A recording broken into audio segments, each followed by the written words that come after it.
Assessore Rosolén, oggi si conferma la volontà della Regione di sostenere i corsi degli ITS.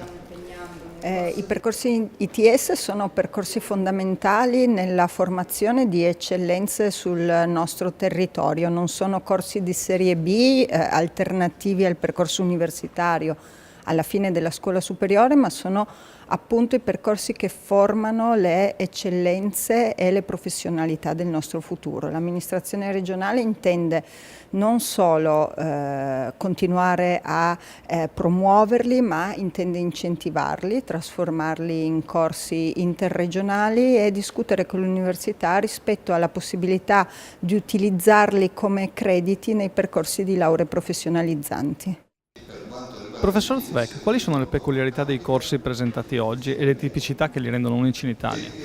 Dal punto di vista di macchine, coperte e logistica non sono unici in Italia, perché ci sono altre 3-4 realtà che fanno come noi i corsi per ufficiali. Invece per quanto riguarda progettazione e manutenzione del mezzo navale siamo l'unica fondazione in Italia che li ha avviati, peraltro con una partnership prestigiosa che è quella di Fincantieri. Quindi non soltanto una grande preparazione tecnica ma anche uno sbocco occupazionale pressoché garantito.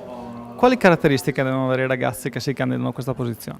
Per quanto riguarda progettazione devono avere un diploma di scuola secondaria superiore, devono superare una selezione perché i corsi sono a numero chiuso, ne prenderemo 24. A tutto il resto, pensiamo noi, loro devono metterci però un grande impegno e una grande volontà. Perché Fincantieri si affianca nel sostegno all'ITS e che cosa cerca dalle persone che vengono formate in questi istituti? Fincantieri crede molto nel sistema degli ITS perché riteniamo sia uno strumento molto efficace per avvicinare quelli che sono i fabbisogni delle aziende a quelli che sono le necessità di preparazione dei ragazzi.